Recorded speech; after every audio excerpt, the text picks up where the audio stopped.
서부장, 이거 다시 해와. 한 달 전까지 부장님이라 부르던 후배가 이사 타이틀 하나 달고는 대놓고 반말을 했습니다. 서정호는 아무 말도 하지 않았습니다.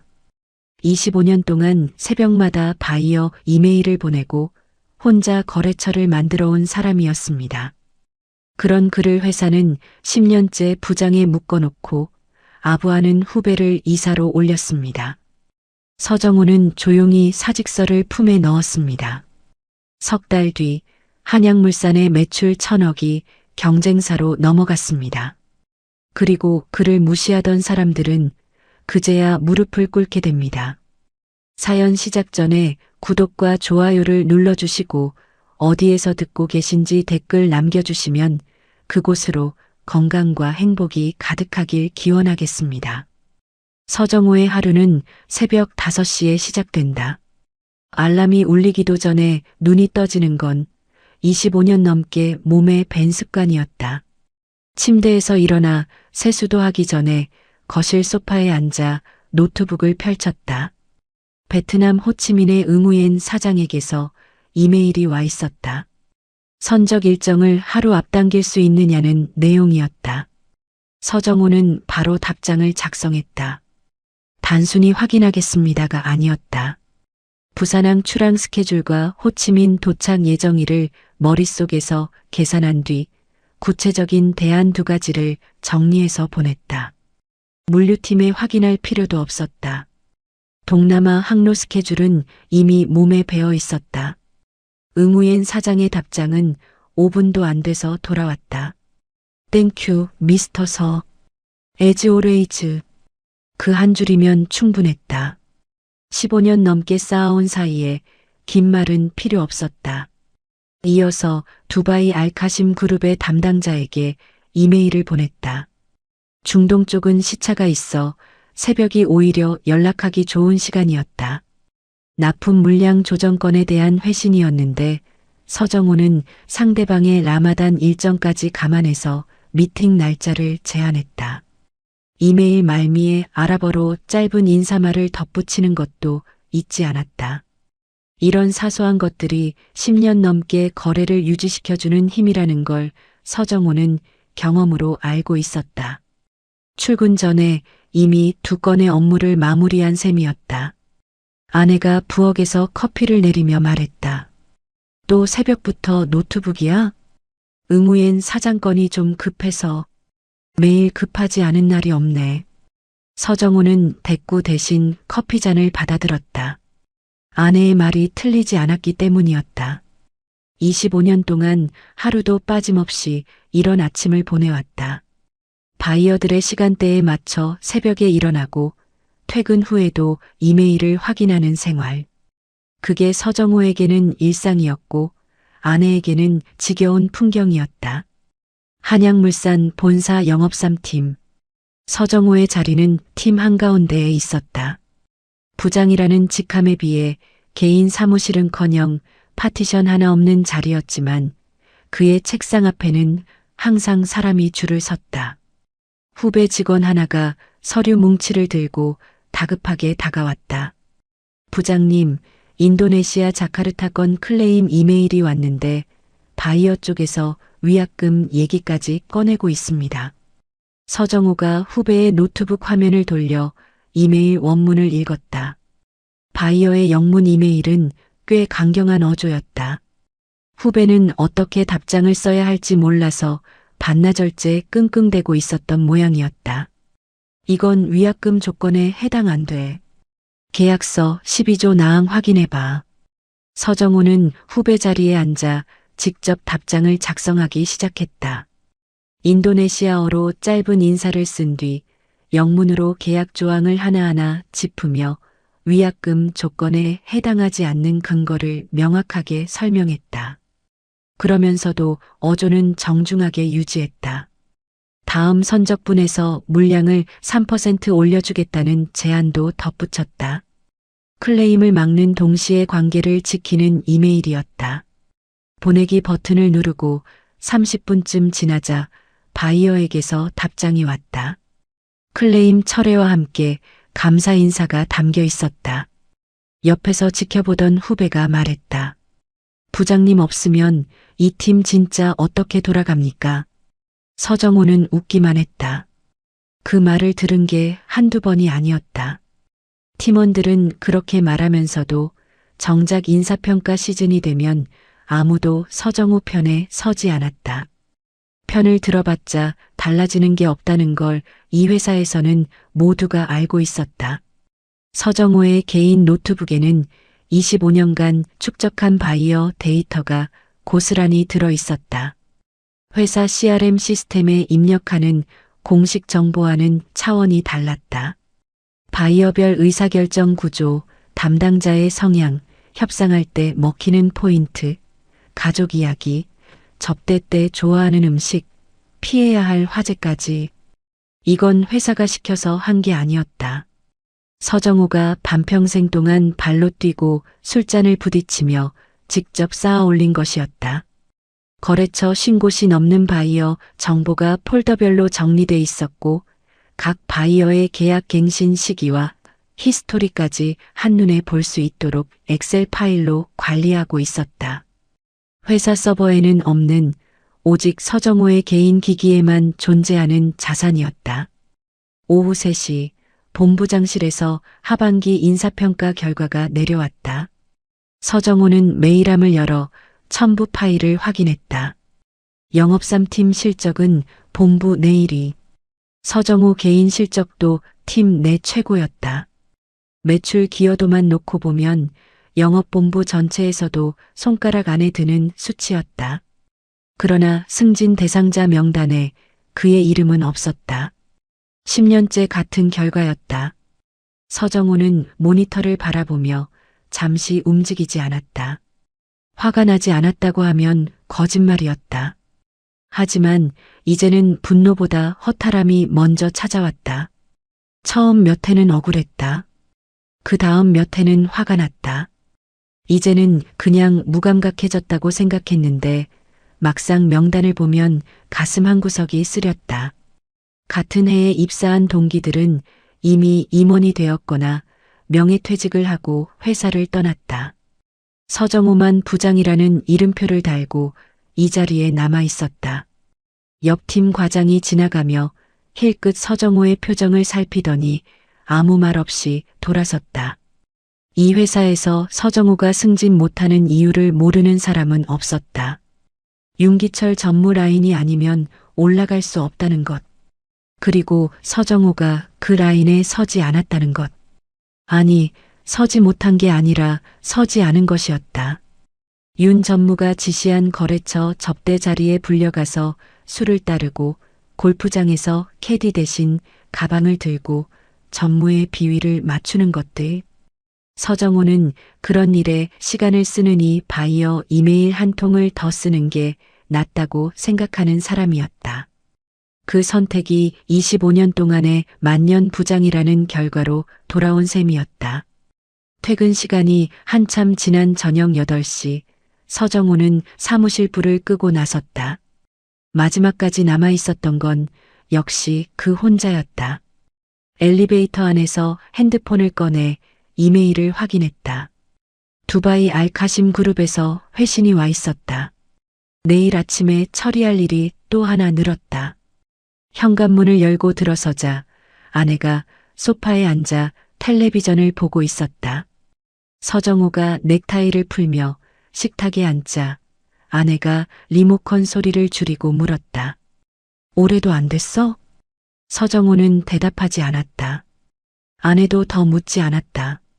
10년째 반복되는 대화였고 이제는 침묵 자체가 대답이라는 걸 두 사람 모두 알고 있었다. 아내가 냉장고에서 맥주 한 캔을 꺼내 서정호 앞에 놓았다. 위로도 격려도 아닌 그냥 옆에 있다는 표시 같은 것이었다. 서정호는 캔을 따며 거실 창밖을 바라보았다. 도시의 불빛들이 멀리서 깜빡이고 있었다. 반평생을 바쳤는데 돌아온 건 만년 부장이라는 이름뿐이었다. 맥주 한 모금을 삼키며 서정호는 생각했다.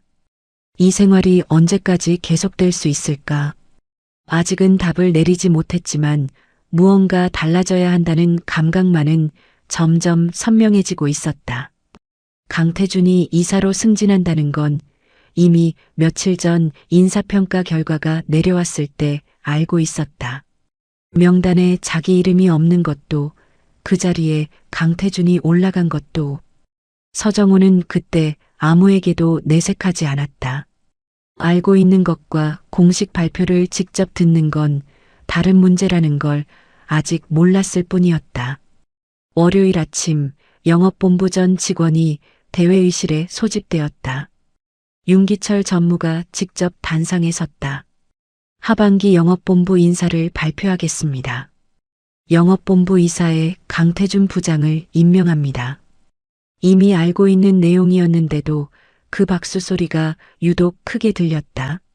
서정호는 뒷줄에 앉아 팔짱을 낀 채 단상을 바라보았다. 여기저기서 축하한다는 목소리가 들렸다. 강태준, 서정호보다 9년 후배. 입사 3년차 때 영업 3팀에 배치되어 서정호 밑에서 기초부터 배운 사람이었다. 바이어에게 보내는 이메일 한 통 제대로 못 써서 서정호가 옆에 앉혀놓고 문장 하나하나를 고쳐줬던 시절이 있었다.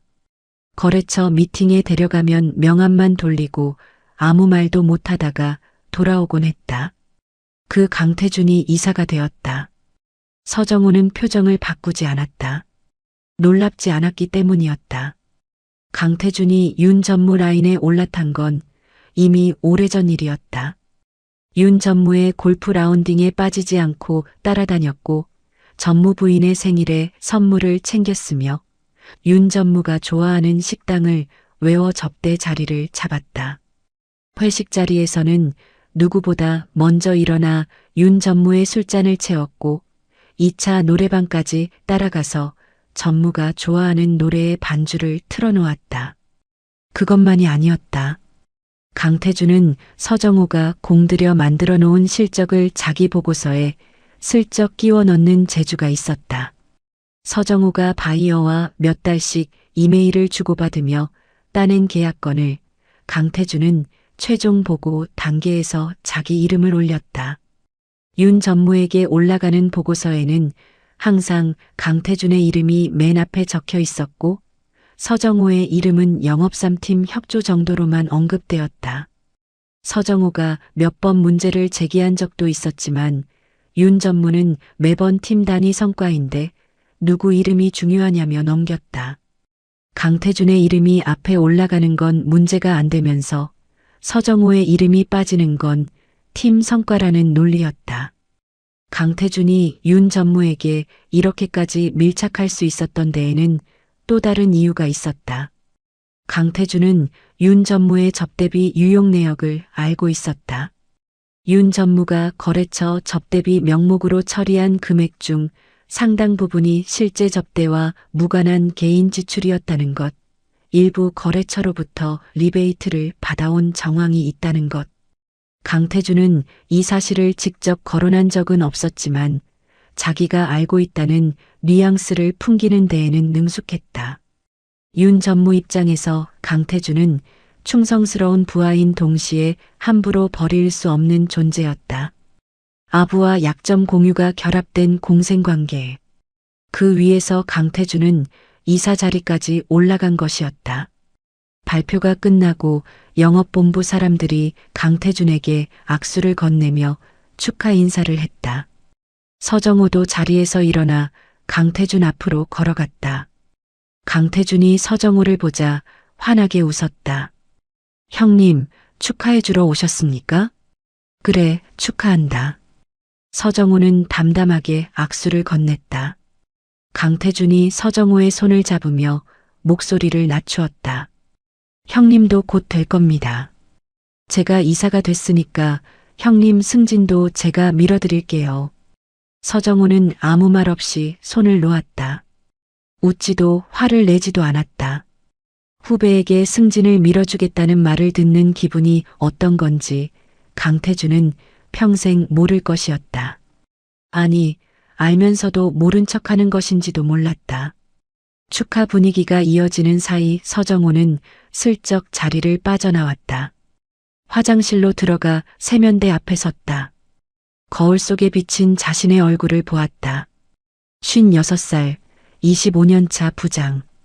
거울 속 남자의 눈가에는 주름이 깊었고 넥타이 매듭 아래로 목이 뻣뻣하게 굳어 있었다.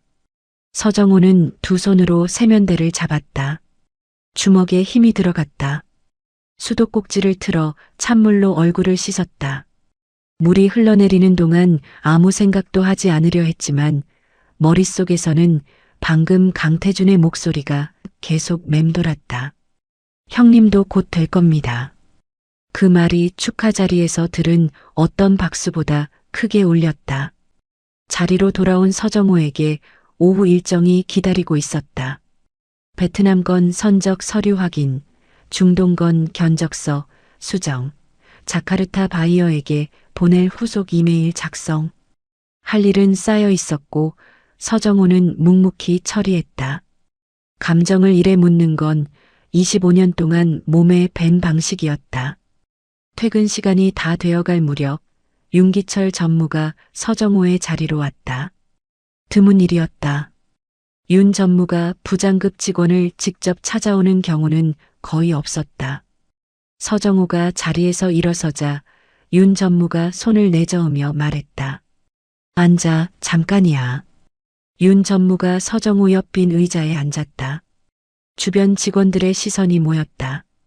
서 부장, 이번 인사 결과에 대해서 서운한 거 있을 수도 있는데. 서정호는 대답하지 않았다. 윤 전무가 이어서 말했다. 자네는 실적은 좋아. 그건 내가 인정해. 근데 임원이라는 자리가 실적만 가지고 되는 게 아니잖아. 조직 관리도 해야 하고 위아래로 소통도 해야 하고. 자네는 그런 부분에서 좀 부족하단 말이야. 소통?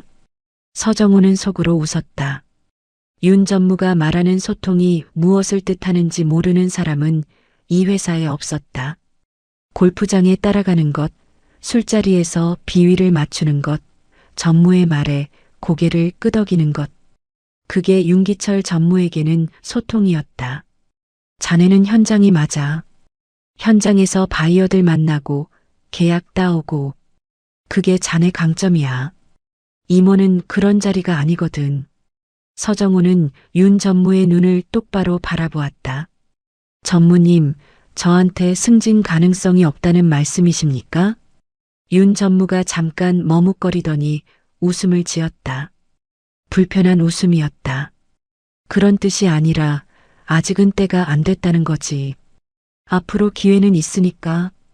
윤 전무가 자리에서 일어나며 서정호의 어깨를 한번 두드렸다. 격려인 척하는 마무리였다.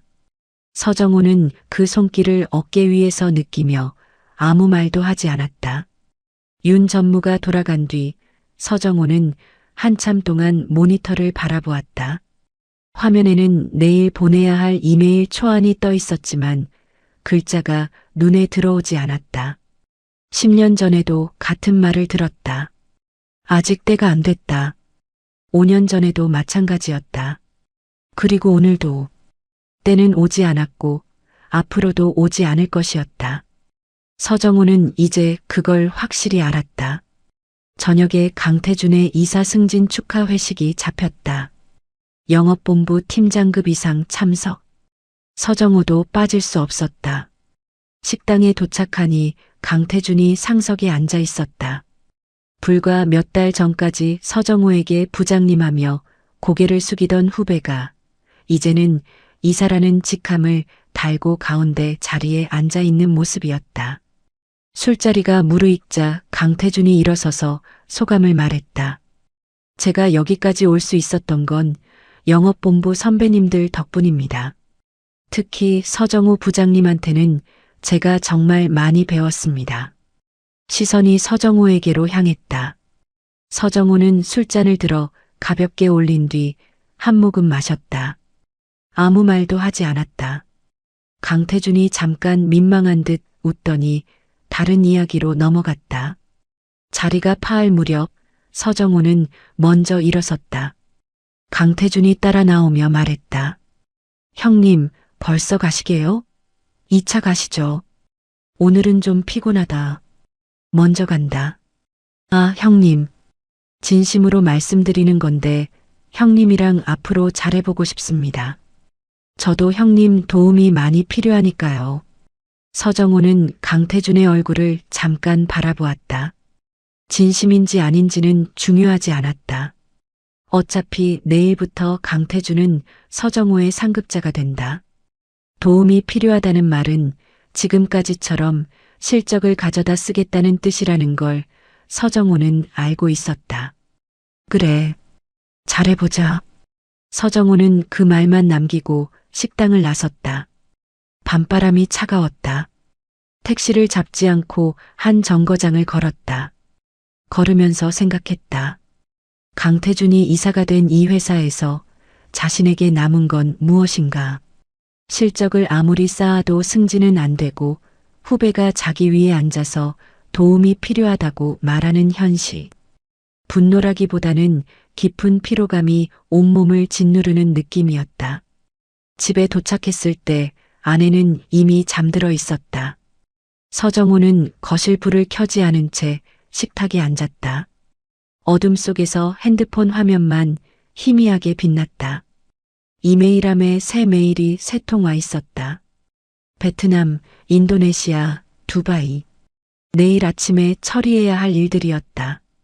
서정호는 핸드폰을 내려놓고 천장을 올려다보았다. 25년 동안 이 회사에 모든 걸 쏟았다. 그리고 오늘 자기 밑에서 배운 후배가 자기 위에 올라앉았다. 이게 25년의 결과라는 것을 받아들이기가 쉽지 않았다. 하지만 서정호는 그날 밤 잠들기 전에 한 가지만은 분명히 느꼈다. 이 회사에서 더 기다려봤자 달라질 건 없다는 것. 그 감각이 가슴 깊은 곳에서 단단하게 굳어지고 있었다. 강태준이 이사로 부임한 첫 주부터 영업본부의 공기가 달라졌다. 가장 먼저 바뀐 건 자리 배치였다. 강태준은 영업본부 한쪽에 있던 이사 전용 사무실에 입성하면서 팀장급 이상 보고 체계를 전면 변경했다. 기존에는 각 팀 부장이 윤 전무에게 직접 보고하던 구조였는데 이제는 강태준을 거쳐야만 윤 전무에게 올라갈 수 있게 바뀌었다. 서정호를 포함한 모든 부장이 강태준에게 먼저 보고하고 강태준이 검토한 뒤에야 전무에게 올리는 구조. 후배가 선배의 보고서를 검토하는 상황이 공식적으로 만들어진 것이었다. 서정호는 첫 보고 자리에서 그 변화를 몸으로 느꼈다. 베트남 응우엔 사장 측과 진행 중인 대형 납품건에 대한 주간 보고였다. 서정호가 이메일로 보고서를 올리자 강태준이 영업3팀 회의실로 서정호를 불렀다.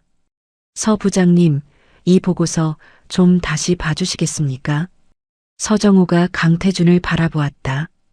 강태준은 노트북 화면을 돌려 보고서를 가리키며 말했다. 여기 납품 단가 부분 마진율이 좀 낮은 것 같은데요. 바이어한테 더 받을 수 있는 거 아닙니까? 서정호는 속으로 한숨을 삼켰다. 이 단가는 응우엔 사장 측과 6개월간 이메일을 주고받으며 조율한 결과였다. 베트남 시장의 경쟁 상황, 현지 유통 구조, 환율 변동 리스크까지 감안해서 잡은 숫자였다. 강태준이 보고서만 보고 더 받을 수 있지 않느냐고 말하는 건 현장을 전혀 모른다는 뜻이었다.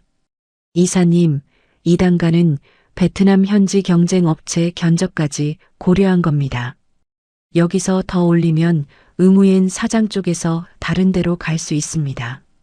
그건 서 부장님 생각이시고 저는 마진율 기준으로 봤을 때 이건 좀 아닌 것 같습니다. 다시 조정해서 올려주시겠습니까? 서정호는 더 말하지 않았다.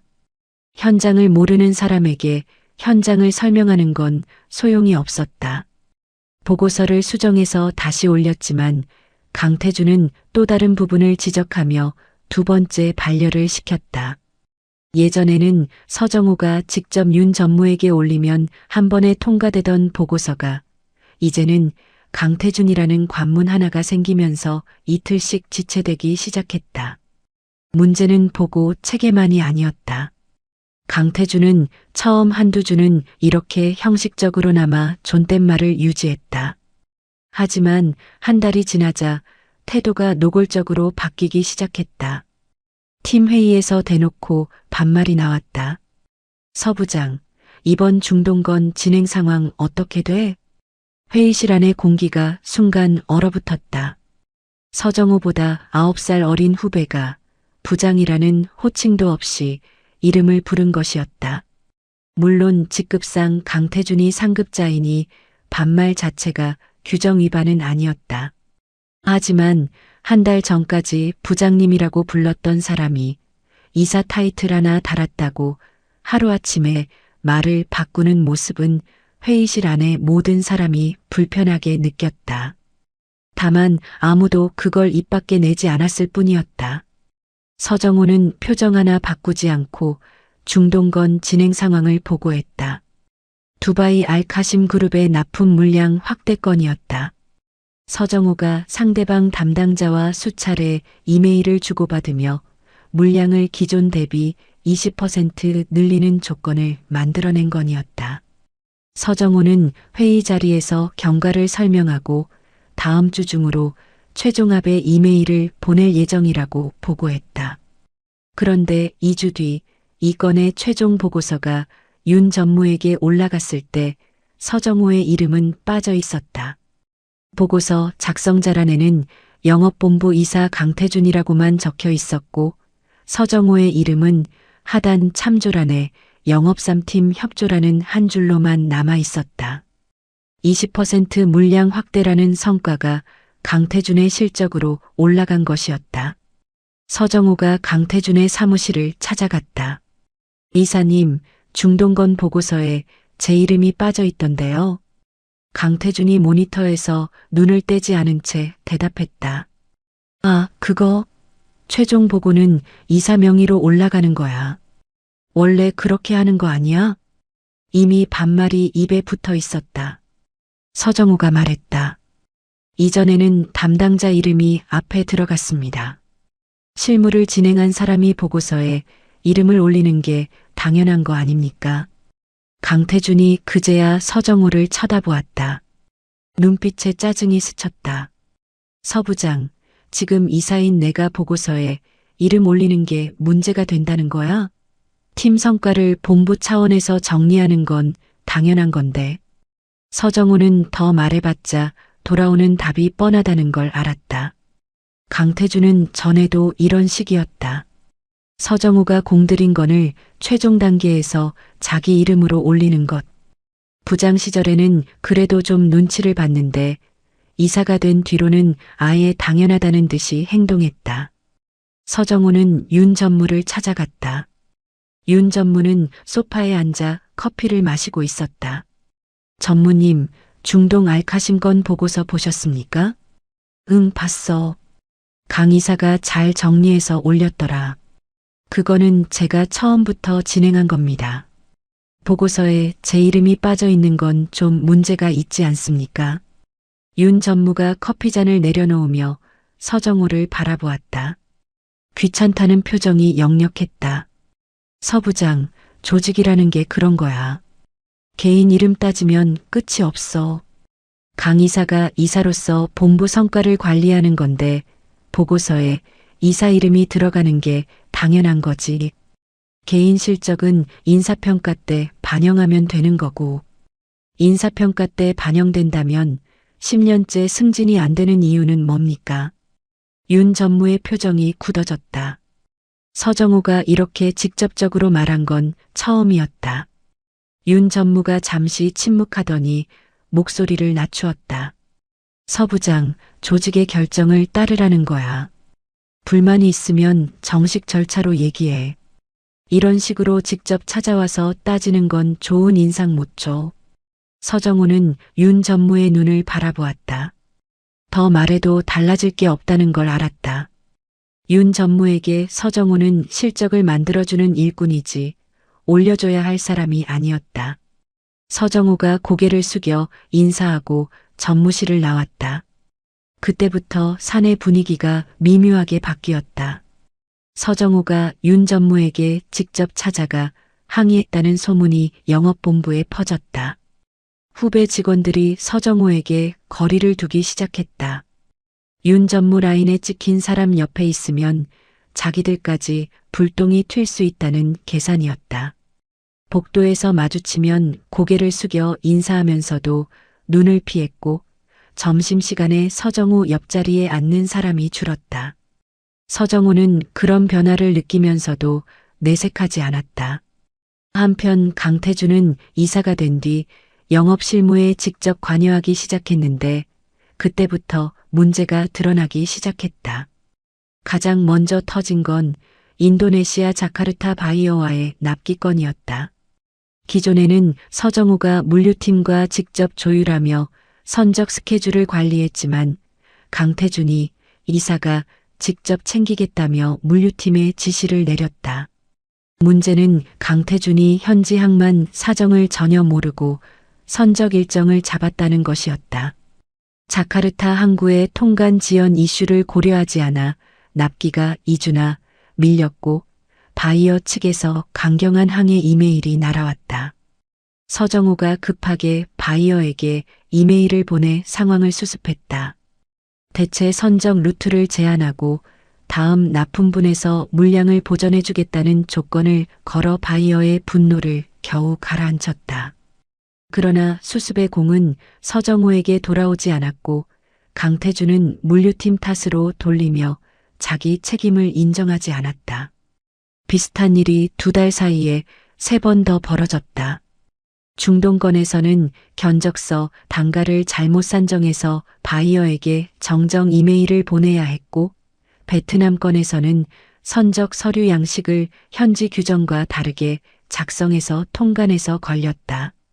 매번 서정호가 뒤에서 수습했지만 보고서에는 영업본부 차원에서 정상 처리 완료라고만 올라갔다.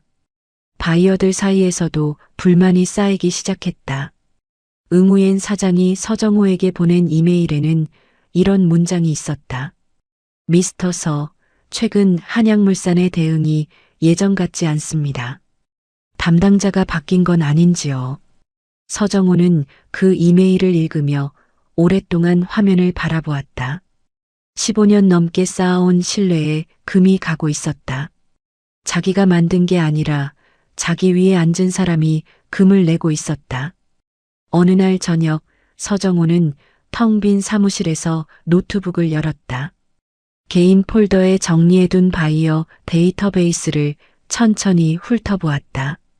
거래처 50곳이 넘는 바이어들의 이름, 계약 이력, 갱신 시기, 담당자 성향이 화면에 줄지어 있었다. 이건 전부 서정호가 만든 것이었다. 한양물산이라는 이름이 아니라 서정호라는 사람이 직접 만들어낸 관계들이었다. 서정호는 노트북을 닫으며 생각했다. 이 회사에서 더 이상 미래가 없다는 건 이미 알고 있었다. 하지만 오늘 처음으로 그 미래 없음이 단순한 체념이 아니라 확신으로 바뀌었다. 실적을 빼앗기고 후배에게 반말을 듣고 항의하면 조직의 결정을 따르라는 말만 돌아오는 이곳에서 서정호가 지켜야 할 것은 더 이상 남아있지 않았다. 서정호는 그날 이후로 달라진 게 없는 것처럼 행동했다. 매일 새벽 5시에 일어나 이메일을 확인하고 출근해서 바이어 건을 처리하고 강태준의 반려에도 묵묵히 보고서를 수정해서 다시 올렸다. 회의 시간에 반말을 들어도 표정 하나 바꾸지 않았다. 주변에서 보기에 서정호는 체념한 사람처럼 보였다. 하지만 속은 전혀 달랐다. 서정호는 이미 움직이고 있었다. 시작은 업계 모임에서였다. 종합상사 업계는 생각보다 좁아서 영업 쪽에서 20년 넘게 뛴 사람들은 서로 얼굴을 알고 있었다. 서정호가 한양물산에서 만년 부장으로 묶여 있다는 건 업계에서 공공연한 이야기였고 실력에 비해 대우를 못 받는다는 평판도 함께 따라다녔다. 어느 날 업계 선배 한 명이 서정호에게 조심스럽게 연락을 해왔다. 정호야, 대륙통상 알지? 거기 이 대표가 너한테 관심이 있다더라. 대륙통상? 한양물산과 동남아 중동 시장에서 직접 경쟁하는 종합상사였다. 규모는 한양물산보다 한 단계 아래였지만 최근 몇 년간 공격적으로 시장을 넓히고 있는 회사였다. 서정호는 대륙통상의 이름을 들었을 때 가슴이 한번 뛰었다. 경쟁사였다. 한양물산의 직접적인 경쟁사. 관심이라니 무슨 얘기입니까? 이 대표가 동남아 중동 라인을 강화하고 싶은데 그쪽을 제대로 아는 사람이 필요하다는 거야. 업계에서 그쪽 시장하면 서정호라는 건 다 아는 얘기잖아. 한번 만나볼 생각 없냐고 하더라. 서정호는 바로 대답하지 않았다. 며칠을 생각했다. 경쟁사로 간다는 건 단순한 이직이 아니었다. 한양물산에서 25년간 쌓아온 모든 것을 등지는 것이었다. 동시에 그 25년의 경험이 가장 값어치 있게 쓰일 수 있는 곳이기도 했다. 일주일 뒤 서정호는 대륙통상 이종민 대표를 만났다. 약속 장소는 서울 시내의 조용한 일식집이었다. 이 대표는 서정호보다 3살 위로 무역업계에서 잔뼈가 굵은 사람이었다. 인사를 나누자마자 이 대표가 본론으로 들어갔다. 서 부장님, 솔직히 말씀드리겠습니다. 저희 대륙통상이 동남아 중동 시장에서 한양물산을 이기려면 사람이 필요합니다. 시스템이나 자본이 아니라 그 시장을 몸으로 아는 사람이요. 서정호는 가만히 듣고 있었다. 서 부장님이 동남아 중동에서 어떤 네트워크를 갖고 계신지 업계에서 모르는 사람이 없습니다. 저희가 드릴 수 있는 건 이사 직급과 그에 맞는 처우, 그리고 정권입니다. 동남아 중동 라인은 서 부장님이 직접 이끌어 주십시오. 이사. 한양물산에서 10년을 기다려도 얻지 못한 자리를 대륙통상은 첫 만남에서 제안했다. 서정호는 감정을 드러내지 않았지만 그 두 글자가 가슴 깊이 박히는 걸 느꼈다. 제가 가면 한양물산과 정면으로 부딪히게 됩니다. 그걸 알고 계십니까? 이 대표가 웃었다. 그래서 모시는 겁니다. 서정호는 그날 밤 집으로 돌아와 서재에 앉았다. 노트북을 열고 개인 폴더를 펼쳤다. 25년간 축적한 바이어 데이터베이스, 거래처 50곳이 넘는 바이어들의 계약 이력, 갱신 시기, 담당자 성향, 계약 조건이 정리되어 있었다. 서정호는 그 데이터를 천천히 훑어보며 하나의 작업을 시작했다. 계약 만료 시점 정리. 서정호는 각 바이어의 한양물산 계약 갱신일을 엑셀 파일에 따로 뽑아내기 시작했다. 향후 3개월 내 만료되는 거래처, 6개월 내 만료되는 거래처를 색깔별로 분류했다. 계약이 끝나가는 바이어는 재계약 전이니 법적으로 아무 문제 없이 접근할 수 있었다. 서정호는 이 리스트를 기준으로 우선 공략 순서를 매겼다. 1순위는 베트남 응우옌 사장이었다. 한양물산과의 계약이 2개월 뒤 만료 예정이었고 최근 강태준의 납기 실수와 대응 부실로 불만이 쌓여 있는 상태였다. 서정호가 직접 관리해온 15년 관계의 강태준이 금을 낸 셈이었는데 역설적으로 그게 서정호에게는 기회가 되었다. 2순위는 두바이 알카심 그룹. 계약 만료까지 4개월 남아 있었지만 이쪽도 최근 견적서 오류건으로 한양물산에 대한 신뢰가 흔들리고 있었다. 3순위는 인도네시아 자카르타의 수리아 트레이딩. 납기 이주 지원건의 당사자였다. 서정호는 단순히 누구를 만날 것인가만 정리한 게 아니었다. 각 바이어에게 어떤 조건을 제시할지까지 시나리오를 짰다. 응우옌 사장에게는 단가 3% 인하와 납기 직접 관리를 내밀 것, 알카심 그룹에는 결제 조건 완화와 물량 확대 옵션을 제한할 것, 수리아 트레이딩에는 한양물산이 밀린 납기를 대륙통상에서 단축해 줄 수 있다는 점을 어필할 것. 퇴사 후 첫 한 달 동안의 출장 스케줄, 만날 순서, 이메일 초안까지 머릿속에서 그림을 그렸다. 이 모든 준비를 서정호는 회사에서 한 게 아니었다. 매일 퇴근 후 서재에서 주말 새벽에 아무도 모르는 시간에 조용히 진행했다. 회사에서는 여전히 평소와 다름없이 일했다. 강태준의 지시에 따르고 보고서를 올리고 바이어 클레임을 수습했다. 아무도 서정호의 속내를 눈치채지 못했다. 서정호가 퇴근 후에 무엇을 하는지, 노트북 앞에서 무슨 파일을 들여다보는지 아는 사람은 없었다. 한 가지 서정호가 스스로에게 정한 원칙이 있었다. 회사 자료는 한 건도 가져가지 않는다는 것. 한양물산 서버에 있는 공식 계약서, 거래 내역, 내부 보고서는 손대지 않았다. 서정호가 정리하는 건 전부 자기 머릿속에 있는 정보, 자기 개인 기기에 저장해둔 데이터였다. 바이어와의 관계는 회사가 만들어준 게 아니라 서정호가 직접 만든 것이었고, 그 관계에 대한 정보를 자기 기기에 정리하는 건 아무런 문제가 되지 않았다. 어느 주말 밤 서정호는 서재에서 사직서를 작성했다. 한양물산 인사팀 양식에 맞춰 간결하게 썼다. 사유란에는 일신상의 사유라고만 적었다. 25년을 바친 회사에 쓸 수 있는 말이 그것밖에 없다는 게 씁쓸했지만 서정호는 길게 쓸 생각이 없었다. 설명할 필요도 이해시킬 필요도 없었다. 사직서를 저장하고 노트북을 닫으려는데 서재 문이 열렸다. 아내가 차 한 잔을 들고 들어왔다. 서정호의 화면은 이미 꺼져 있었지만 아내는 남편이 주말 밤마다 서재에 앉아 있다는 걸 이미 알고 있었다. 당신 요즘 주말마다 여기 앉아 있더니 뭐 준비하는 거 있어? 서정호는 잠시 망설이다가 입을 열었다. 나 회사 옮기려고. 아내가 찻잔을 식탁에 내려놓으며 서정호를 바라보았다. 놀라는 표정은 아니었다. 오히려 오래전부터 기다리고 있었다는 듯한 눈빛이었다. 어디로? 대륙통상? 이사로 가게 됐어. 이사? 아내의 눈이 잠깐 커졌다. 25년 동안 부장에서 한 발짝도 나가지 못했던 남편이 이사라는 직함을 달게 된다는 말에 아내는 잠시 말을 잇지 못했다. 그러다 조용히 웃었다.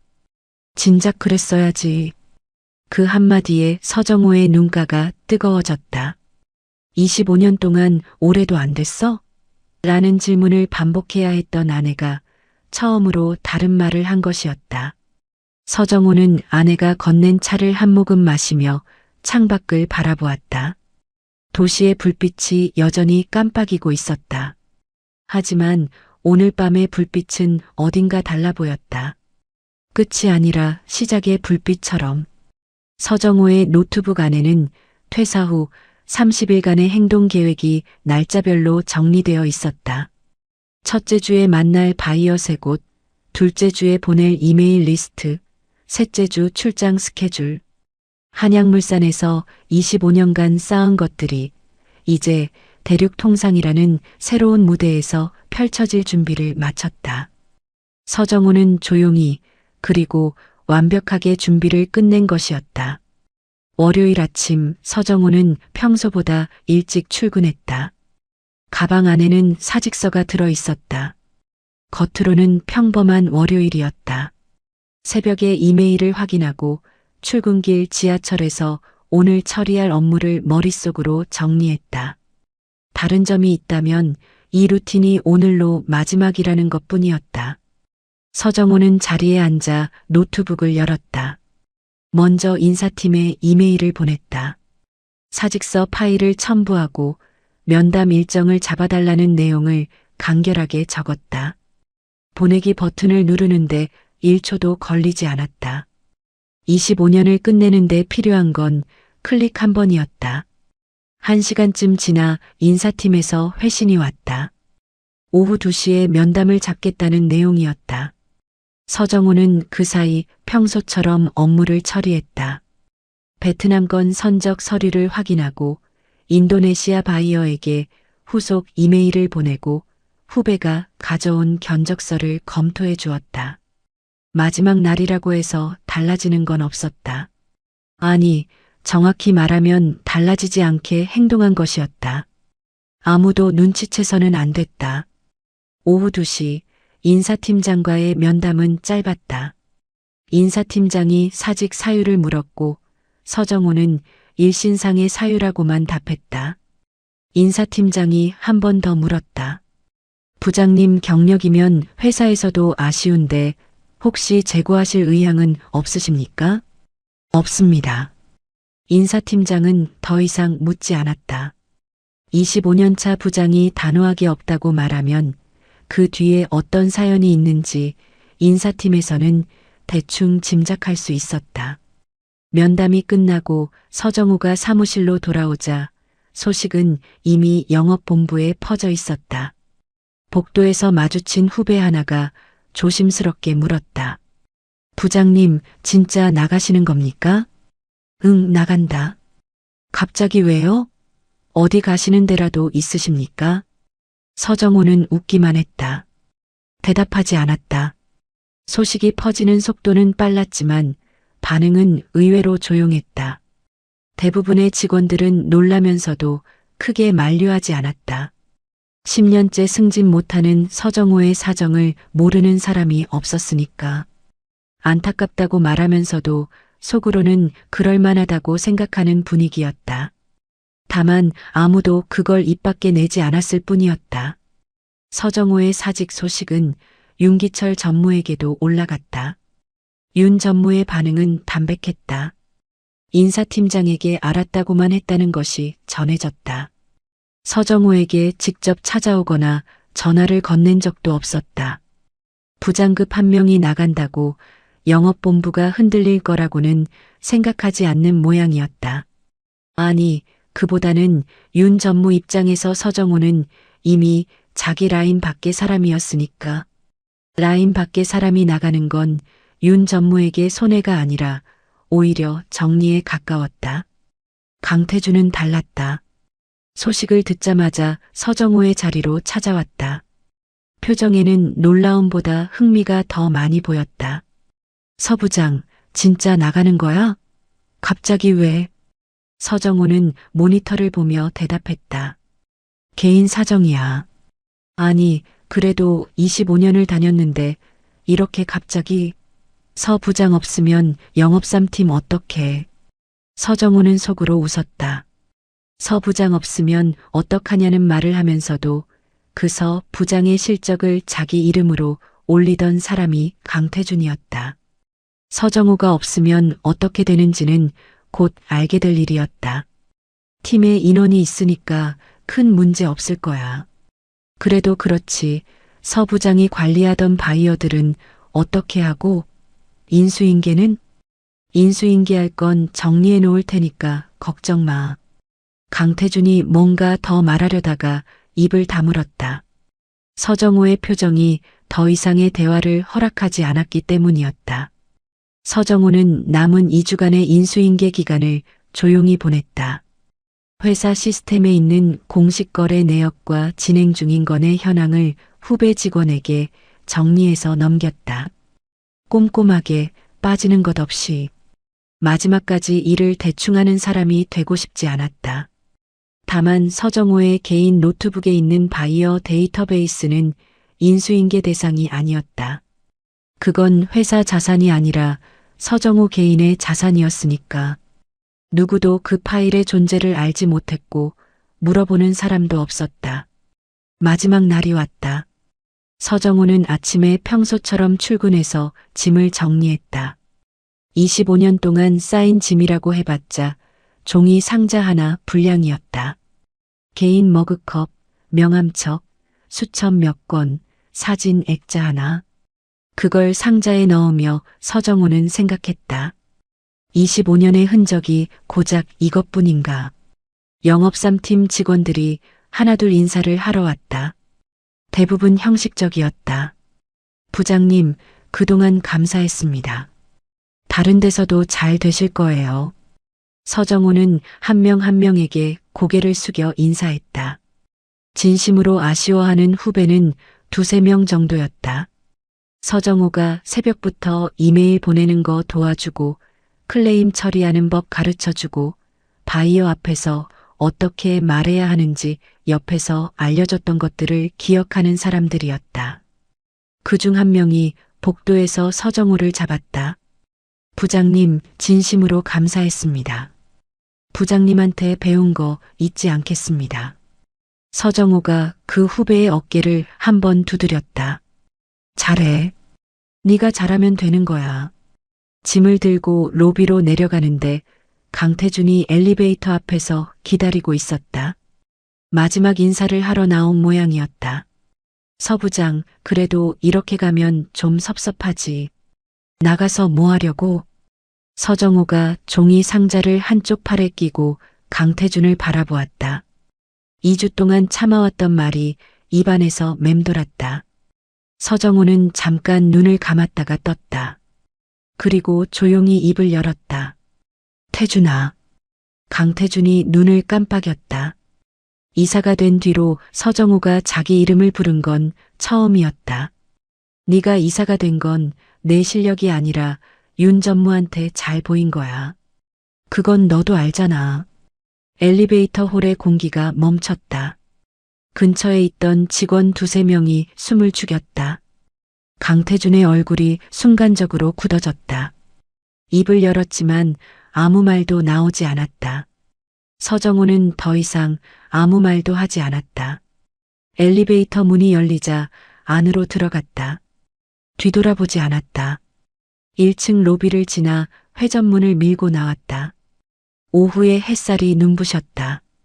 서정호는 한양물산 건물을 올려다보았다. 25년 동안 매일 드나들던 건물이었다. 유리벽에 반사된 하늘이 넓었다. 25년이 이렇게 끝나는구나.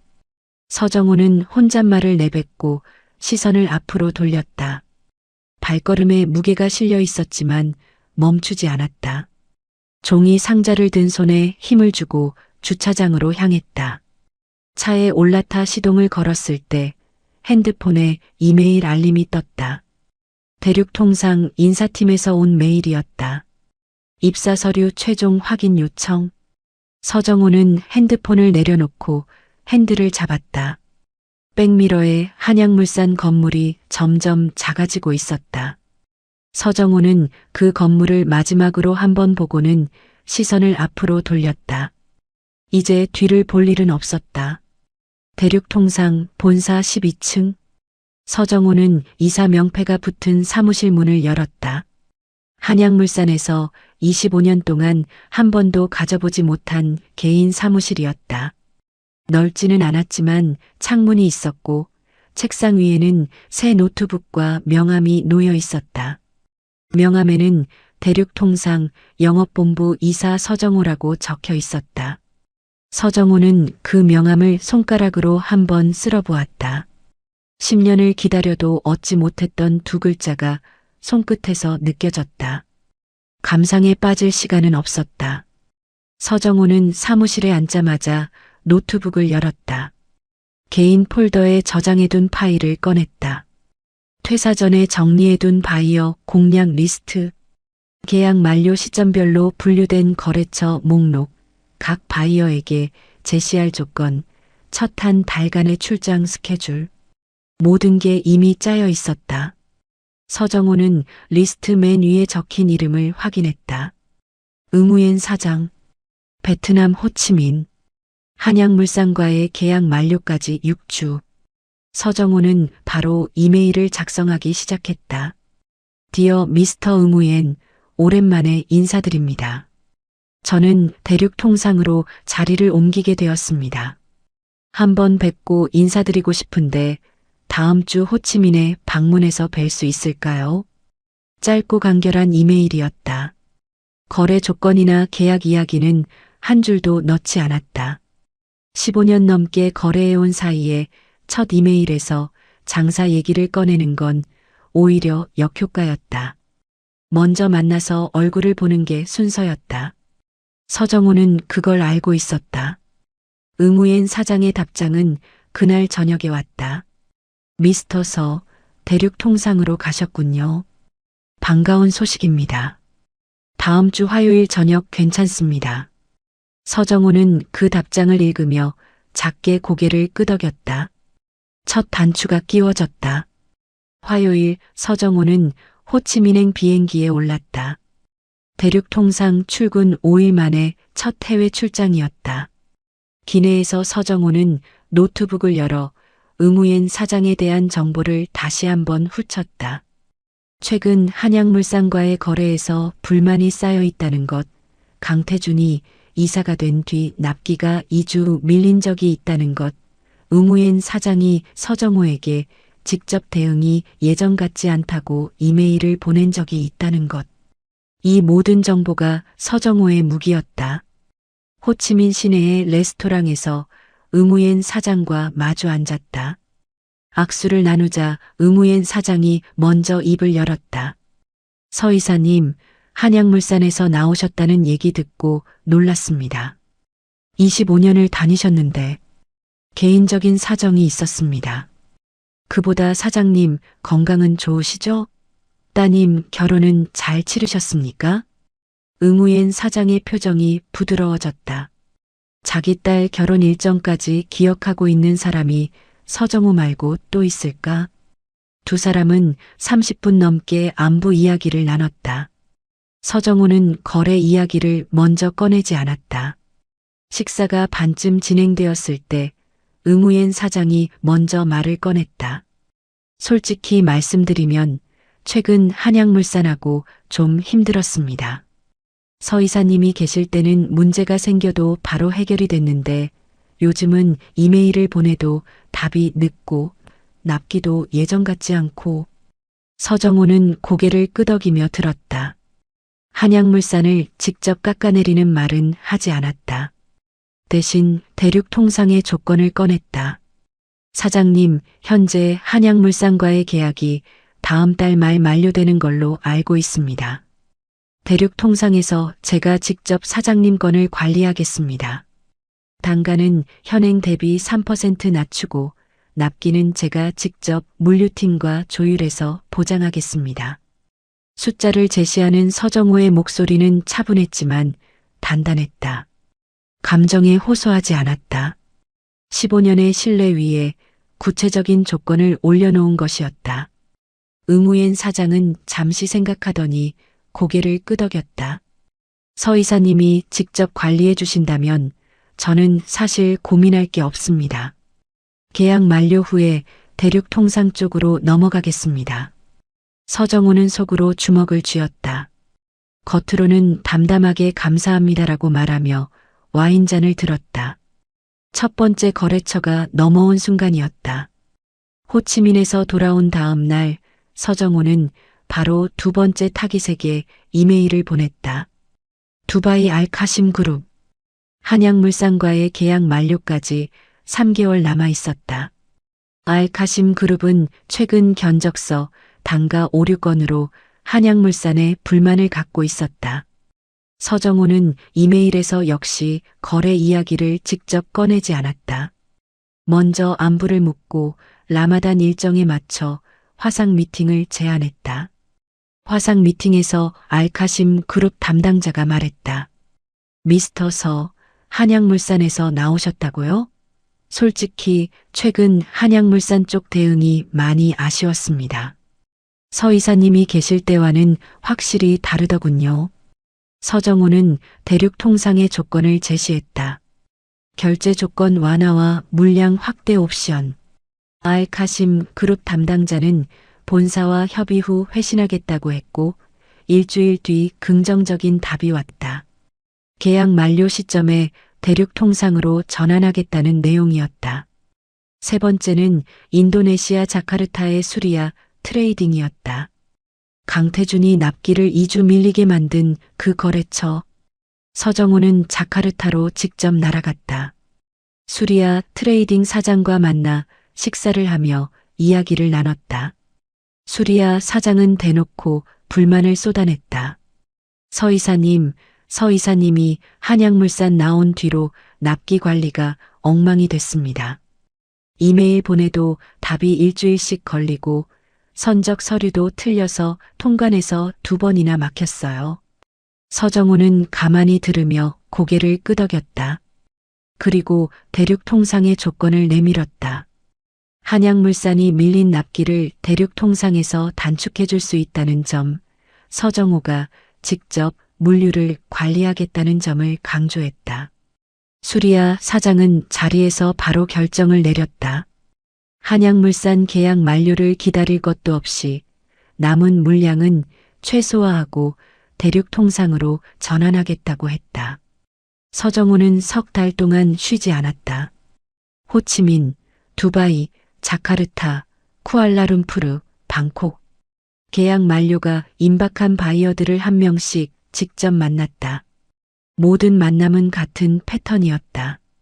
먼저 안부를 묻고 상대방의 불만을 들어주고 그 다음에 숫자를 내밀었다. 감정이 아니라 조건으로 승부했고 그 조건 뒤에는 25년간 쌓은 신뢰가 깔려 있었다. 바이어들은 한양물산이라는 회사가 아니라 서정호라는 사람을 믿고 거래를 옮겼다.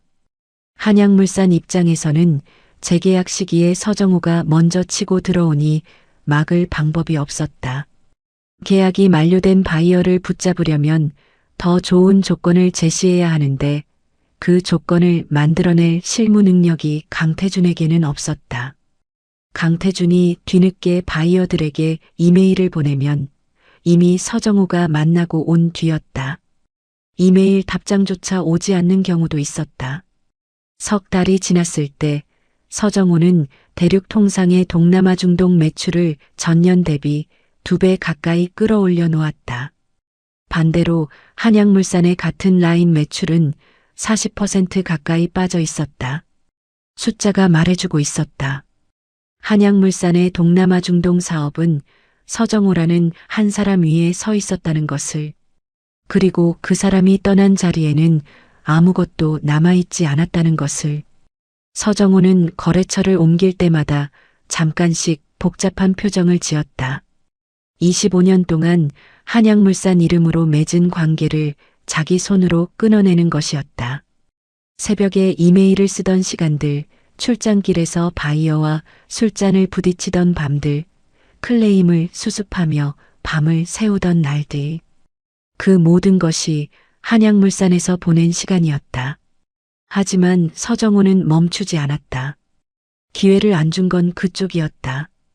25년을 바쳐도 부장 자리에 묶어놓고 후배를 머리 위에 올려놓고 실적을 빼앗긴 건 서정호가 아니었다. 나도 살아야 한다. 서정호는 그 말을 속으로 되뇌며 다음 바이어에게 보낼 이메일을 작성했다. 손가락은 한 번도 멈추지 않았다. 한양물산 영업본부에 첫 번째 이상 신호가 감지된 건 서정호가 퇴사한 지 3주째 되던 때였다. 베트남 응우옌 사장 측에 계약 갱신 이메일을 보냈는데 답장이 오지 않았다. 계약 만료까지 한 달 남은 시점이었다. 통상적으로라면 이 시기에 양측이 조건을 조율하고 재계약 절차에 들어가야 했다. 그런데 응우옌 사장 측에서는 내부 검토 중이라는 한 줄짜리 회신만 보내왔다. 15년 넘게 거래해온 곳에서 이런 반응이 오는 건 처음이었다. 강태준은 대수롭지 않게 여겼다. 내부 검토라고 했으니 기다리면 된다고 생각했다. 하지만 일주일이 지나도 답이 없었다. 강태준이 직접 이메일을 보냈다.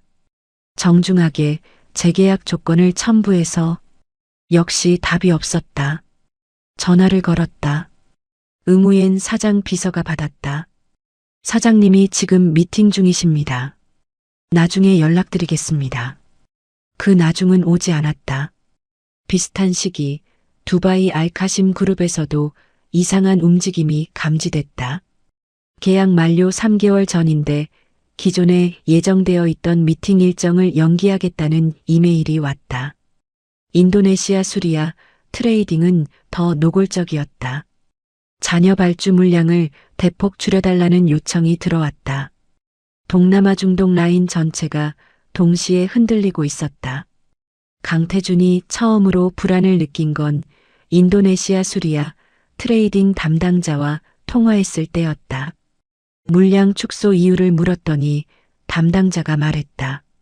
강 이사님, 저희가 대륙 통상 쪽에서도 제안을 받아서 내부적으로 검토 중입니다.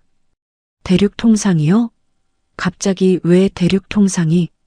서정우 이사님이 연락을 주셨습니다. 조건이 꽤 좋아서요. 강태준의 손이 멈췄다. 서정우 이사, 대륙 통상? 그 세 단어가 머릿속에서 조합되는데 몇 초가 걸렸다. 서정우가 대륙 통상으로 갔다. 부장도 아니고 이사로. 그리고 한양물산의 거래처에 연락을 돌리고 있다. 강태준은 전화를 끊자마자 윤기철 전무실로 뛰어갔다. 문을 두드리지도 않고 들어서며 말했다. 전무님, 서정우가 대륙 통상으로 갔습니다. 이사로요. 윤 전무가 서류에서 눈을 떼며 강태준을 바라보았다. 뭐? 대륙 통상에서 이사 직급으로 영입됐답니다. 지금 우리 거래처에 전부 연락 돌리고 있어요. 베트남, 중동, 인도네시아 전부요. 윤 전무의 표정이 순간적으로 변했다. 서정우가 퇴사할 때 부장급 하나 나간다고 뭐가 달라지냐라고 했던 자신의 말이 머릿속을 스쳤을 것이었다. 윤 전무가 안경을 벗으며 천천히 입을 열었다. 경쟁사로 간 거야? 그것도 이사로? 네. 수리아 트레이딩 담당자가 직접 말했습니다. 서정우 이사님이 연락 주셨다고. 윤 전무의 손이 책상 위를 짚었다. 손가락에 힘이 들어가는 게 보였다. 잠시 침묵이 흘렀다. 윤 전무가 입을 열었을 때 목소리가 낮아져 있었다. 그 인간이 우리 거래처를 건드리고 있다는 거야? 건드리는 정도가 아닙니다. 베트남 응우엔 사장 쪽도 아마 서정우가 먼저 접촉한 것 같습니다. 그래서 재계약 답이 안 오는 겁니다. 윤 전무가 자리에서 일어섰다. 창밖을 바라보며 한참 말이 없었다. 서정우가 조용히 사직서를 내고 나갈 때 인사 한마디 하지 않았던 자신의 판단이 어떤 결과를 가져오고 있는지 비로소 실감하는 얼굴이었다. 그날부터 한양물산 영업본부에 비상이 걸렸다. 윤 전무가 긴급회의를 소집하고 거래처 이탈 현황을 점검했다. 회의실에 모인 팀장급 직원들의 표정은 어두웠다. 윤 전무가 테이블을 내리치며 말했다. 서정우 한 명 나갔다고 이게 뭐 하는 거야?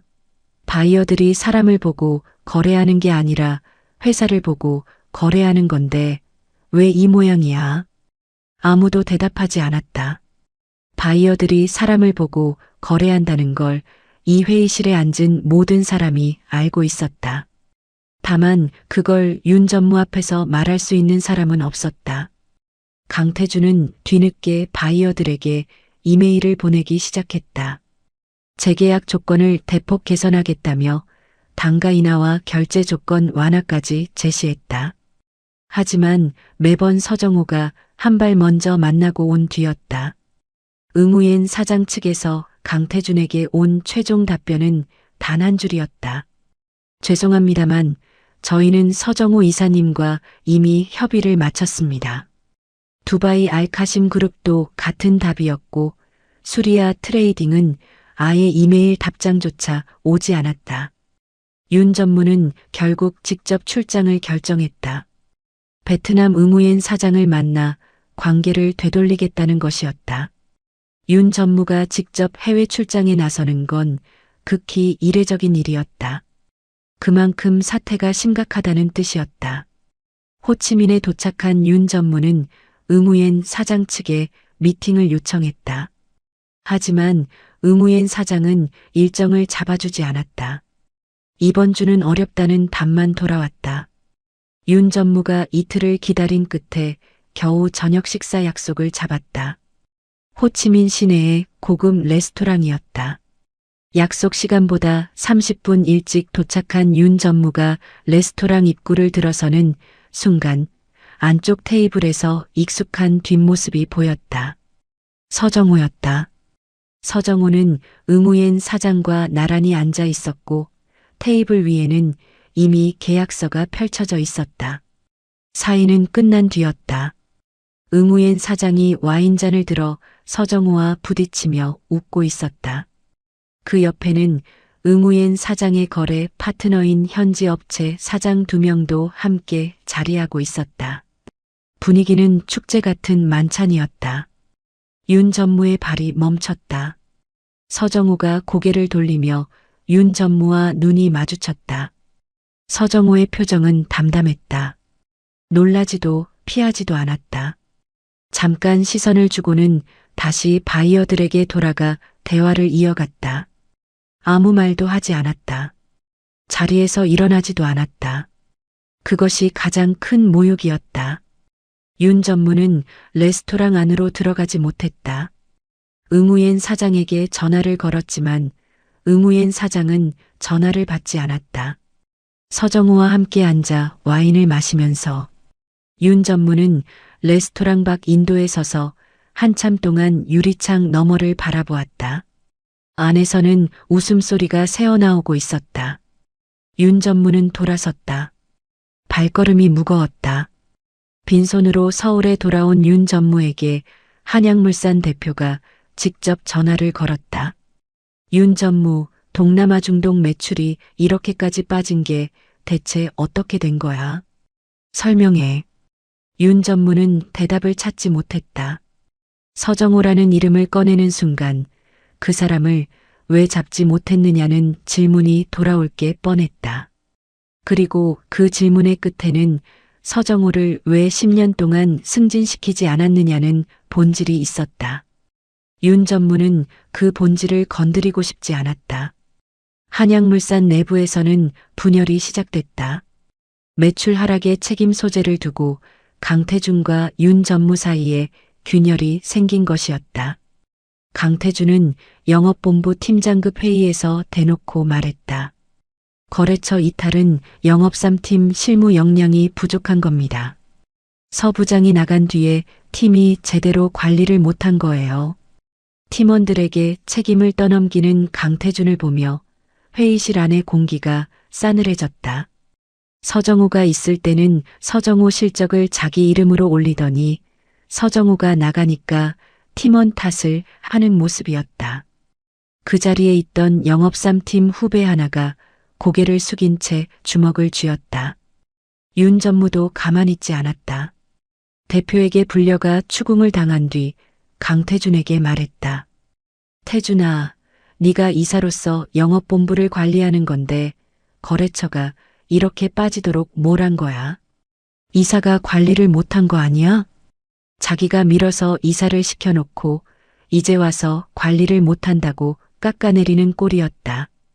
강태준의 얼굴이 붉어졌지만 윤 전무 앞에서 대들지는 못했다. 아직까지는. 하지만 두 사람 사이의 공생관계에 금이 가기 시작한 건 분명했다. 서로를 밀어주고 감싸주던 사이가 책임을 떠넘기고 물어뜯는 사이로 바뀌고 있었다. 설상가상으로 영업 3팀의 핵심 인력이 움직이기 시작했다. 서정호 밑에서 실무를 배웠던 후배 2명이 나란히 사직서를 제출한 것이었다. 행선지는 대륙 통상이었다. 서정호가 직접 스카우트한 건 아니었다. 후배들이 먼저 서정호에게 연락을 해온 것이었다.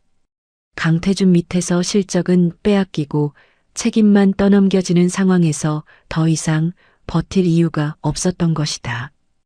2명이 빠지자 영업 3팀은 사실상 마비 상태에 빠졌다. 바이어 이메일 답장이 밀리고 선적 서류 처리가 지연되고 클레임 대응이 늦어졌다. 남아있는 거래처마저 흔들리기 시작했다. 한양물산의 동남아 중동 라인은 서정호라는 기둥이 빠진 뒤 그 기둥 위에 서 있던 모든 것이 무너져 내리고 있었다. 영업본부에서 집계한 손실 규모는 1,000억 원을 넘어서고 있었다. 서정우 한 사람이 빠진 자리에서 날아간 금액이었다. 강태준은 매일 밤 바이어 리스트를 들여다보며 이메일을 보냈지만 돌아오는 답장은 점점 줄어들었다. 이미 서정우가 다 가져간 뒤였다. 강태준이 아무리 조건을 내밀어도 바이어들의 대답은 한결같았다. 서정우 이사님하고 이미 진행 중입니다. 그 한마디가 강태준에게는 벽이었다. 넘을 수 없는 벽. 한양물산 이사회가 소집된 건 서정우가 퇴사한 지 5개월째 되던 날이었다. 안건은 단 하나. 영업본부 구조조정. 동남아 중동 라인의 매출이 전년 대비 절반 이하로 떨어졌고 회복 전망은 없었다. 분기 실적 보고서에 찍힌 숫자들은 한양물산 창사 이래 최악이었다. 이사회 자리에서 대표가 입을 열었다. 동남아 중동 영업 라인의 매출 하락 원인과 책임 소재를 명확히 하겠습니다. 윤기철 전무와 강태준 이사가 나란히 앉아 있었다. 두 사람의 얼굴은 지난 몇 달 사이에 눈에 띄게 수척해져 있었다. 대표가 매출 하락 그래프를 스크린에 띄우며 말했다. 서정우 부장이 퇴사한 시점부터 매출이 꺾이기 시작해서 현재 주요 거래처 12곳 중 8곳이 대륙 통상으로 이탈했습니다. 누적 손실이 1,000억을 넘었습니다. 한 사람이 나간 뒤에 1,000억이 날아간 겁니다. 이게 말이 됩니까? 윤 전무가 입을 열려 했지만 대표가 손을 들어 제지했다. 윤 전무, 서정우 부장이 25년간 쌓아놓은 네트워크가 이 회사의 핵심 자산이었다는 걸 몰랐습니까? 왜 그 사람을 10년 동안 부장에 묶어놨습니까? 회의실이 조용해졌다. 윤 전무가 대답하지 못했다. 대답할 수 있는 말이 없었다. 고분고분하지 않아서라거나 내 라인이 아니어서라는 진짜 이유를 이사회 자리에서 꺼낼 수는 없었다. 대표의 시선이 강태준에게로 옮겨갔다. 강 이사, 이사로 부임한 뒤에 바이어 관리 실적이 어떻습니까? 납기 지연이 3건, 견적서 오류가 이건 클레임 미대응이 사건. 이게 이사가 관리한 결과입니까? 강태준의 입술이 떨렸다. 그동안 팀원 탓, 물류팀 탓으로 돌려왔던 변명이 이사회 자리에서는 통하지 않았다. 강태준이 간신히 입을 열었다. 서정우 부장이 퇴사하면서 인수인계가 충분히 이루어지지 않은 부분이 있어서 인수인계 문제가 아닙니다. 대표가 강태준의 말을 잘랐다. 서정우 부장은 인수인계를 꼼꼼하게 하고 나간 걸로 확인됐습니다. 문제는 그 뒤에 받아서 관리할 역량이 없었던 겁니다. 강태준은 더 이상 말을 잇지 못했다. 회의실 안의 시선이 전부 자신에게 쏠려 있다는 걸 느끼면서도 고개를 들 수 없었다. 이사회 결과는 일주일 뒤에 공지됐다. 강태준 이사 해임. 이사직에 앉은 지 채 1년도 되지 않았다. 윤 전무에게 아부하고 서정호의 실적을 가로채고 줄서기로 올라간 자리에서 1년을 버티지 못한 것이었다. 강태준은 해임 통보를 받은 날 사무실 짐을 싸면서 아무에게도 인사하지 못했다. 인사할 사람이 없었다. 서정우가 퇴사할 때 2~3명이라도 진심으로 아쉬워했던 것과는 달랐다. 강태준이 나가는 날 영업본부에는 어떤 아쉬움도 없었다. 오히려 안도하는 분위기였다. 윤기철 전무의 처분은 더 무거웠다. 이사회에서 문책 퇴진이 결정되었고 같은 주에 감사팀이 윤 전무의 접대비 집행 내역에 대한 조사에 착수했다. 강태준과의 공생관계가 무너지면서 그동안 덮여있던 것들이 수면 위로 올라오기 시작한 것이었다. 접대비 유용과 거래처 리베이트 의혹. 윤 전무가 30년간 쌓아온 사내 입지가 한순간에 무너졌다. 복도에서 마주치는 임원들은 고개를 돌렸고 윤 전무의 이름 앞에는 라인 인사로 회사를 망친 사람이라는 수식어가 붙어 다녔다. 강태준과 윤 전무는 끝까지 서로를 물어뜯었다. 강태주는 감사팀 면담에서 윤 전무의 리베이트 정황을 언급했고 윤 전무는 강태준의 실적 조작 의혹을 흘렸다. 서로를 밀어주고 감싸주던 공생관계의 최후가 이것이었다. 함께 올라간 사람들이 함께 무너지는 모습을 한양물산 직원들은 말없이 지켜보았다. 한양물산은 대규모 구조조정에 돌입했다. 동남아 중동 영업 라인 축소, 인원 감축, 신규 투자 동결. 한때 업계 상위권이었던 한양물산의 위상이 눈에 띄게 흔들리기 시작했다. 구조조정이 한창이던 어느 날 한양물산 대표가 서정호에게 직접 전화를 걸어왔다. 대표와 서정호는 직접적인 접점이 거의 없었다. 25년 동안 같은 회사에 있었지만 대표에게 서정호는 수많은 부장 중 한 명이었을 뿐이었다. 그 대표가 이제야 서정호의 이름을 기억하고 직접 전화를 해온 것이었다. 대표의 목소리는 조심스러웠다. 한번 만나서 이야기할 수 있겠느냐는 것. 서정호는 며칠을 생각한 뒤 수락했다. 거절할 수도 있었지만 25년을 보낸 곳의 대표가 요청하는 자리를 무시하는 것은 서정호의 성격에 맞지 않았다. 서울 시내의 조용한 식당에서 두 사람이 마주 앉았다. 한양물산 대표는 서정호가 기억하는 것보다 많이 늙어 보였다. 대표가 먼저 입을 열었다. 서이사, 단도직입적으로 말하겠소. 한양물산으로 돌아올 생각 없소? 직급은 전무로 모시겠소. 동남아 중동 라인 전체를 맡아주시오. 전무. 서정호가 한양물산에서 25년을 다녀도 얻지 못했던 직급이 아니라 그보다 한 단계 높은 자리가 제한된 것이었다. 서정호는 대표의 눈을 바라보았다. 진심이라는 건 알 수 있었다. 한양물산이 그만큼 다급하다는 뜻이기도 했다. 서정호는 물잔을 들어 한 모금 마셨다. 천천히 내려놓고 입을 열었다. 대표님, 25년 동안 저는 한양물산에서 제가 할 수 있는 건 다 했습니다. 새벽부터 바이어 이메일을 보내고 혼자 출장 다니며 거래처를 만들었습니다. 그런데 돌아온 건 10년째 같은 자리, 후배가 제 위에 앉는 인사, 실적을 빼앗기고도 조직의 결정을 따르라는 한마디였습니다. 대표의 표정이 굳었다. 서정호가 이어서 말했다. 제가 없으면 안 된다는 걸 아셨어야 합니다. 제가 나가기 전에요. 지금 오셔서 전무 자리를 내미시는 건 솔직히 말씀드리면 너무 늦었습니다. 대표가 입을 열려 했지만 서정호가 먼저 말했다. 정중히 사양하겠습니다. 저는 지금 있는 자리에서 할 일이 많습니다. 서정호는 자리에서 일어나 고개를 숙여 인사했다. 대표는 서정호의 등을 바라보며 아무 말도 하지 못했다.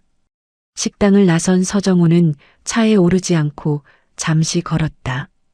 저녁 바람이 서늘했다. 25년을 보낸 회사의 대표에게 거절의 말을 하는 건 쉬운 일이 아니었다. 하지만 후회는 없었다. 한양물산은 서정호가 없어도 돌아갈 거라고 생각했다. 그리고 그 생각이 틀렸다는 걸 서정호가 증명해 보인 것이었다. 2주 뒤 서정호는 인천공항에 서 있었다. 두바이행 비행기를 기다리며 탑승구 앞 의자에 앉아 노트북을 열었다. 대륙 통상의 다음 분기 영업 계획을 정리하고 있었다. 동남아 중동 라인의 매출은 매 분기 성장하고 있었고 서정호가 데려온 후배 2명도 자리를 잡아가고 있었다. 대륙통상 이종민 대표는 서정호에게 정권을 맡기겠다는 약속을 지켰고 서정호는 그 신뢰에 실적으로 보답하고 있었다. 핸드폰이 울렸다. 대륙통상 후배 직원이었다. 이사님, 다음 분기 목표가 상향됐습니다. 본사에서 동남아 중동 라인 투자를 확대하기로 했답니다. 서정호가 웃었다. 오랜만에 입꼬리가 자연스럽게 올라갔다.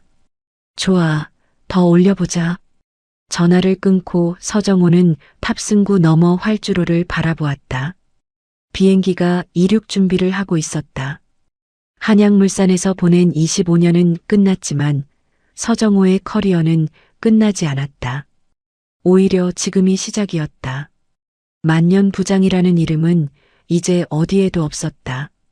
명함에 적힌 두 글자, 이사. 그것은 누군가의 아부나 줄서기로 얻은 게 아니라 25년간 쌓아온 실력과 신뢰가 비로소 제자리를 찾은 결과였다. 탑승 안내 방송이 울렸다. 서정호는 노트북을 접고 자리에서 일어났다. 가방을 메고 탑승구를 향해 걸어가는 발걸음이 가벼웠다. 앞에는 할 일이 쌓여 있었고 그 일을 해낼 수 있다는 확신이 있었다. 서정호는 뒤를 돌아보지 않았다. 더 이상 뒤를 볼 이유가 없었다. 서정호는 25년 동안 새벽마다 일어나 이메일을 쓰고 바이어의 가족 안부까지 기억하며 관계를 만들어 온 사람이었습니다. 그런데 그 25년의 가치를 알아본 건 정작 옆에 있던 회사가 아니라 경쟁사였습니다. 실력이 있어도 인정받지 못하는 시간은 누구에게나 올 수 있습니다. 그 시간이 1년이 될 수도 있고 서정호처럼 10년이 될 수도 있습니다. 중요한 건 그 시간 동안 실력을 놓지 않았다는 겁니다. 서정호가 대륙 통상에서 바로 성과를 낼 수 있었던 건 복수심 때문이 아니라 25년간 하루도 빠지지 않고 쌓아온 것들이 있었기 때문입니다. 회사는 사람을 바꿀 수 있지만 사람이 쌓아온 신뢰는 바꿀 수 없습니다. 서정호가 떠난 뒤 1,000억이 날아간 건 그 신뢰의 무게를 숫자로 증명한 것이었습니다. 혹시 지금 자신의 가치를 알아주지 않는 자리에서 버티고 계신 분이 있다면 이 이야기가 조금이나마 위로가 되었으면 좋겠습니다. 당신의 실력은 반드시 제자리를 찾습니다. 이야기를 끝까지 들어주신 분이 계시다면 잘 들었다고 댓글 하나만 남겨주세요. 구독과 좋아요 부탁드립니다. 감사합니다.